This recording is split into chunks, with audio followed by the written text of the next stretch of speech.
What's up guys, this is Kobe Shots, a filmmaker, photographer, tutor, and a YouTuber. And I'm here to tell you about my photography journey, how I started, and how far I've come. In the beginning, photography wasn't something that I was actually particularly inclined to because I was in love with acting and I would always go every mile to want to learn more about filmmaking because actors, of course, are related to filmmaking. And in return, I realized that I was also falling in love with even having a camera to film sequences because I wasn't getting the chance to get enrolled in films and all that. At first, I wasn't in any way introduced to cameras, so all that I was doing was using my phone to capture the things that I really loved, doing some monologues and all that were required of me when I had to attend auditions. So it wasn't until second year in school where I was fortunate enough to have had some couple of videos. And I would also say that I was fortunate enough to have had formal education in photography in school, reading communication design as a program in University, which in turn helped me to prioritize what was very important in the sequence and the manner of which I learned photography. So in the second semester in school, when we were preparing for our long vacation, I got the chance to have hold of some videos, two sets of videos, one having the basics in photography, learning photography without flashes, just using the natural light, understanding exposure, metering modes, and all the things that has to do with the camera operation. And the second set of videos in another folder had to do with lenses, how to understand lenses, what focal length means, what the inscriptions on lenses mean, what to know when you are preparing to buy your first lens or the next lens, and how to enhance your purchasing decisions. So these sets of videos were a game changer for me. In school, I would use my phone to capture the pictures that I submitted for my examinations and for my assignments because all that I needed to do was to capture the images, as basically a lot of people would do. A handful of my classmates in class had cameras, and so if we're required to use DSLRs or cameras that people term as professional cameras to capture images for assignments, we would have to follow them and abide with their time when they would be ready to offer their cameras to us. So because of the lack of ease of access to cameras, I didn't really enjoy photography in the first year and second year in school. But when we came back on vacation, I had the chance to scan through the videos that I had acquired. So watching them, I was falling in love gradually with the process because I was getting to understand photography in a different way. Here, it was a step-by-step, the right procedures in how to understand photography in basics, from what point to the next. The sequence was actually self-explanatory and was broken down to the smallest and the most basic fundamentals that anyone would wish for in any endeavor that they want to get their foot at the door in. So luckily for me, I had all the time in the world to sit behind my computer every day to watch these videos. So I completed the first set, then I moved on to the second set, and sequentially I was grasping everything. And if at any point I didn't understand anything, I would go back to the video because these were videos I had copied onto my computer. I could always resort back to the videos and understand it before I moved the next step. And it went on and on over months until I was through with all the videos, the two sets, the basics in photography or the fundamentals in photography and the fundamentals in understanding lenses. So when these two videos were done, my dad had promised to get me a camera. That was even when I was in school, but because I wasn't so much, entertained by photography, I told him to wait a little while because I could use my phone to capture the images. But I really regret that because that particular time I could have had a camera and it would have been much easier to understand photography quicker.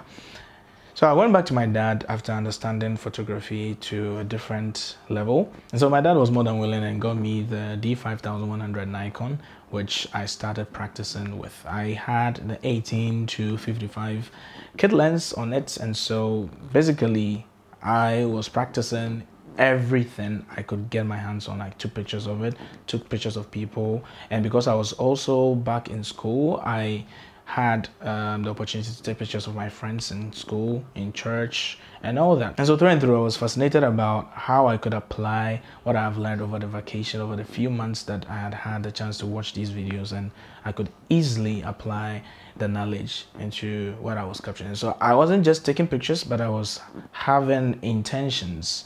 And these pictures came out as I always envisioned to have them as an outcome. So back in school with a camera with me, the couple of course mates I said earlier that had cameras with them even from the start, because they had practiced more and more over the years before I got my camera, I had to seek some help from them. I went to them. This particular person, Specs Photo, trust me, this guy is a human being. And if I say he's a human being, what I mean is he was so benevolent. He was more than willing to help me out with step-by-steps, even invite me over to his personal shoots and sometimes commercial ones. That I'm so grateful to this guy. Trust me. If Specs Photos, Benedict, you're watching this video, I can't thank you enough. I always thank you because you have no idea what you have done for me. And when I had the opportunity to be on set with him more and more, I developed an interest to also shoot with flashes. And he had flashes, he had modifiers. And I remember particularly one day when I was able to assemble the softbox, I think it was the 95 centimeter octabox from Godox. He was so happy that I could grasp the little bit of stay that I've had with him. I was able to assemble a softbox without his help. He showed so much delight and it made me so satisfied because I felt that I was really understanding the craft. He also had a friend who also happened to be in our class called Lawrence, who goes by the name Gog as his photography brand name.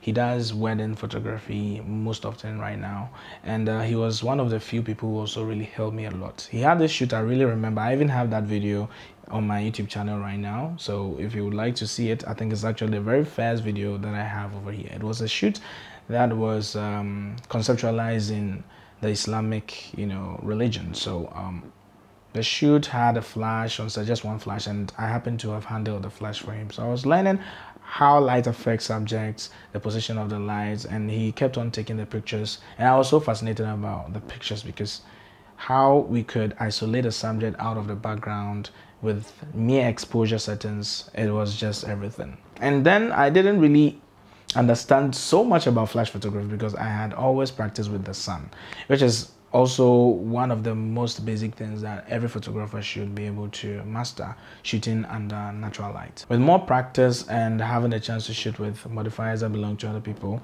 I realized that I had outgrown my camera's lens. Not the camera, but the lens. Because I was using a kit lens, I couldn't really separate my subject from the background because I had understood that you need a fast lens to be able to allow more light inside the camera as well as isolate the subject from the background, and also to get bokeh if you're working with some light in the background.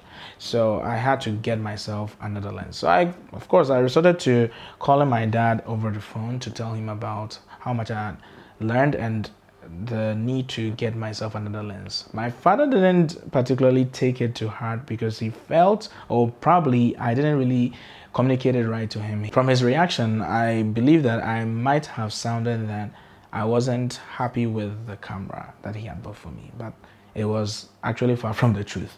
I just needed a lens, and all that he could tell me was that I should take my time and practice with what I have and all that. So of course I didn't have money to purchase another lens, so I had to keep on using what I had. So after some years I noticed that I still really needed to get myself another lens, a faster lens. So I had to contact a friend who I believed could help me get myself another lens. Of course, she goes by the name Marina, and she was so willing to help me. I got my second lens and I was so happy because the kind of blurriness in the background, image isolation or subject isolation that I could attain with this lens was mind-blowing. So I just needed to practice some more. Then I was landing gigs. I was getting people whom I had started shooting photography for free. When I began from the start, I was doing all the stuff for free, sending them their pictures, and these people eventually had turned out to become my clients or my prospects. So when they reached out to me, I would shoot and I'll get paid, just a peanut compared to what I am able to earn from doing commercial photography today. So I was developing the interest so much more and understanding the business side of photography. And I would always spend most of my time on YouTube because of the interest, and it was just like an addiction. I would always sit behind my computer watching YouTube videos, downloading content, watching channels like Rebecca, like Jesselena. No, a lot of wonderful content on YouTube. And within that period was when I understood how to search for content on YouTube to the best of my abilities. So it was easy for me to locate the right content at the right time. And I was able to also develop myself to the height that a few years back I'll look up and of course I'll be very, very happy about. So we were almost done with school, and I noticed that I had to also learn retouching because I was loving taking pictures of models, setting up my basic studio in my room, using backdrops and having friends come over, and even sometimes some models. And I even remember a time where I contacted an agency that I would shoot their pictures for them for free because I needed to practice my hands on what I had learned on YouTube. And because of this, I had to learn how to retouch skin, beauty, photography, understand a bit about makeup, so that if I want a particular look and if I didn't have a reference material to show my makeup artist, I would do that. So with more practice over and over again, I was beginning to understand even much more about Photoshop, because that was the tool that I was using. Even though I had basic understanding in Lightroom, I found myself always using Photoshop for the most part. So we were almost done with school, and I had to fortify what I had learned because I was ready to take photography by storm and to make photography a commodity that I could make ends meet.